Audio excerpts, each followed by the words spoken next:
प्रणाम गुरुदेव। मैं जानना चाहता हूँ कि ईश्वर प्राप्ति के मार्ग पे आपने किस-किस चीज़ का त्याग करा, जो कि आपकी यात्रा सफल हुई और आप निराकार के साथ एक हुए? ऐसा मार्ग हमें बताने की कृपा करें। ठीक, आप सभी को प्रणाम।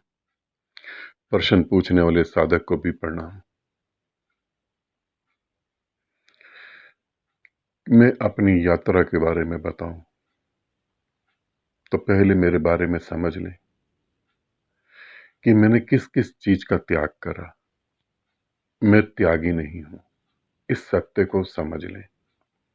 मैं त्याग के पक्ष में नहीं हूं क्योंकि मैं त्यागी नहीं हूं। इस पूरी पृथ्वी पर सभी संत महात्मा, गुरु, साधु, धर्म ग्रंथ त्याग के पक्ष में है। वासना त्याग दो, ईश्वर प्राप्त होगा। मोह त्याग दो, ईश्वर प्राप्त होगा। शराब त्याग दो, ईश्वर प्राप्त होगा। मांस त्याग दो, ईश्वर प्राप्त होगा। लहसुन प्याज त्याग दो, कपड़े का त्याग कर दो, पति का त्याग करो, पत्नी का त्याग कर दो, परिवार का ही त्याग कर दो।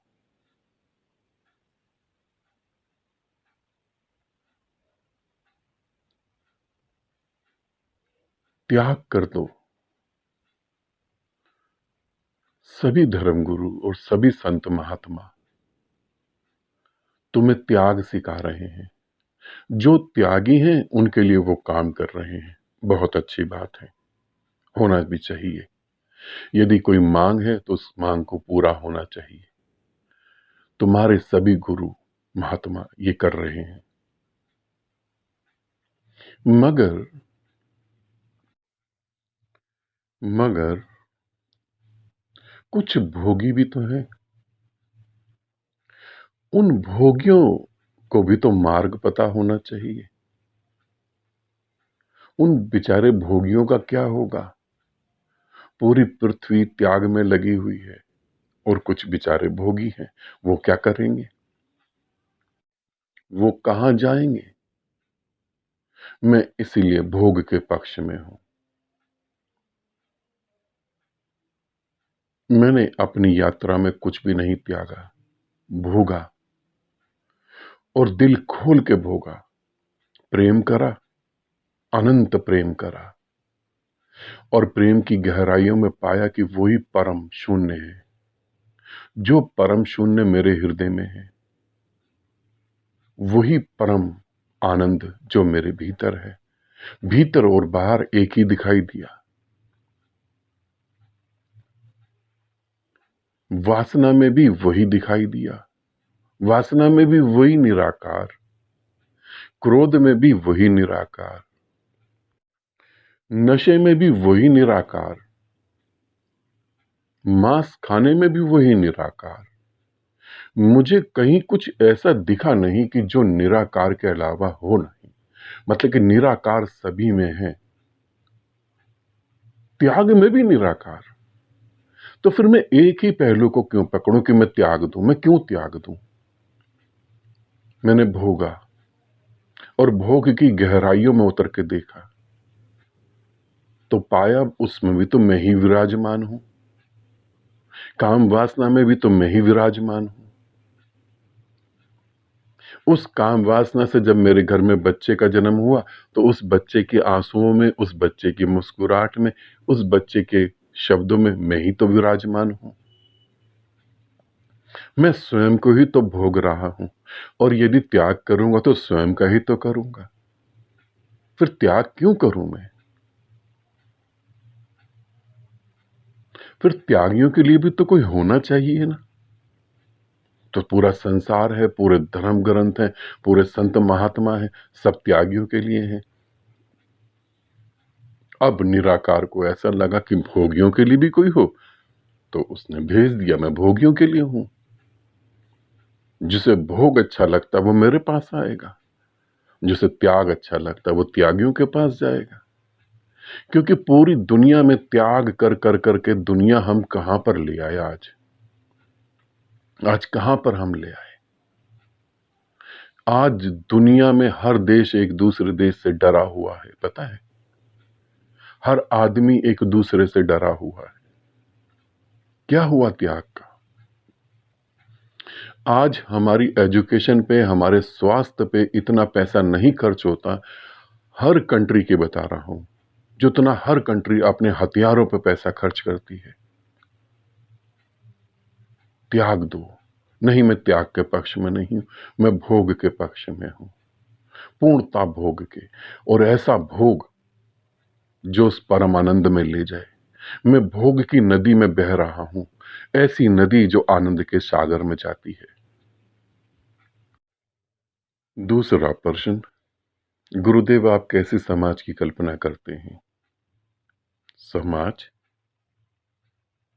नहीं नहीं, मैं कोई समाज की कल्पना नहीं करता। मैं तो ऐसे व्यक्ति को पैदा करने की कोशिश कर रहा हूं जो अपने जीवन की हर खुशी को भोगे। अपने घर में बच्चा जन्म ले, उसको भोगे, उसे जिए, बच्चे के प्रेम को जिए, बच्चे के क्रोध को जिए, जो हर पहलू को जिए, मैं उसको पैदा करने की कोशिश कर रहा हूं। मैं किसी समाज को पैदा नहीं कर रहा। मेरा रस समाज में बदलाहट का नहीं है। समाज नहीं बदलता, व्यक्ति बदलता है। मैं व्यक्ति के लिए काम कर रहा हूं,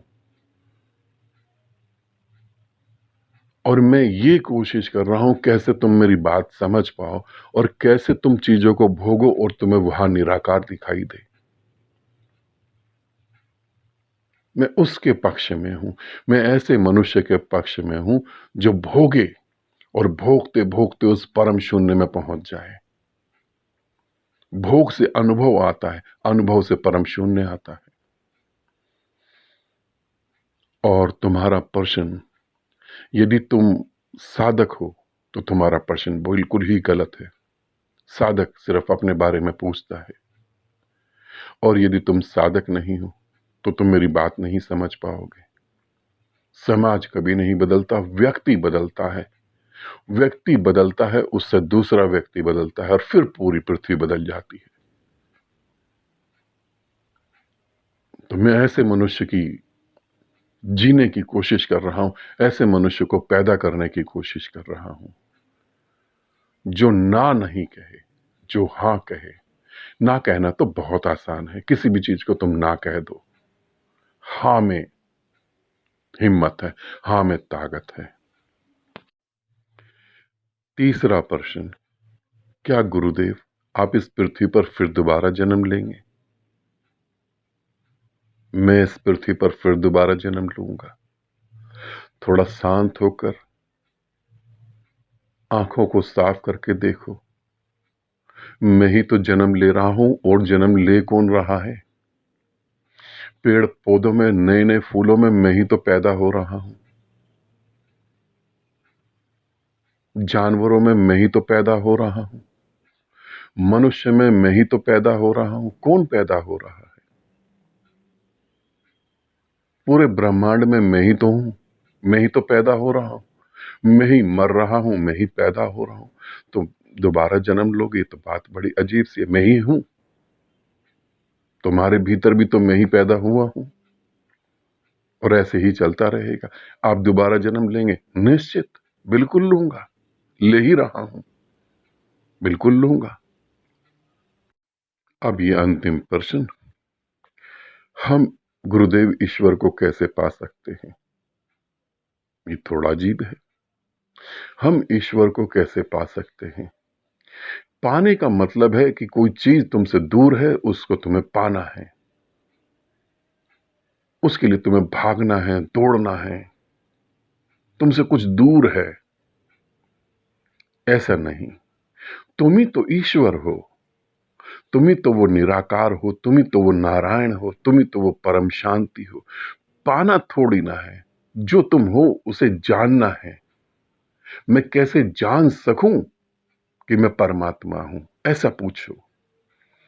ऐसा पूछो कि मैं कैसे जान सकूं कि मैं निराकार हूं, कि मैं कैसे जान सकूं कि मैं परम आनंद हूं, कि मैं कैसे जान सकूं कि मैं अहम ब्रह्मास्मि कह सकूं, कि मैं कैसे जान सकूं कि मैं निस्वार्थ स्वार्थ प्रेम हूं। कैसे मैं जान सकूं? कैसे मैं पाऊं? पाना थोड़ी ना होता है। हो परमात्मा तुम, भूल गए हो, बस कैसे मैं याद करूं? तुम भूल गए और कुछ भी नहीं। कैसे मैं याद करूं? और याद करना क्या है? शांत बैठ जाओ। जब शांत बैठोगे तो देखोगे सब जगह तुम ही तुम तो हो, और कहां कौन। फिर ये प्रश्न व्यर्थ हो जाता है कि कैसे मैं परमात्मा को पाऊं। अपने को पाने का कोई उपाय थोड़ी ना है। अपने को पाने का कोई उपाय नहीं है। अपने को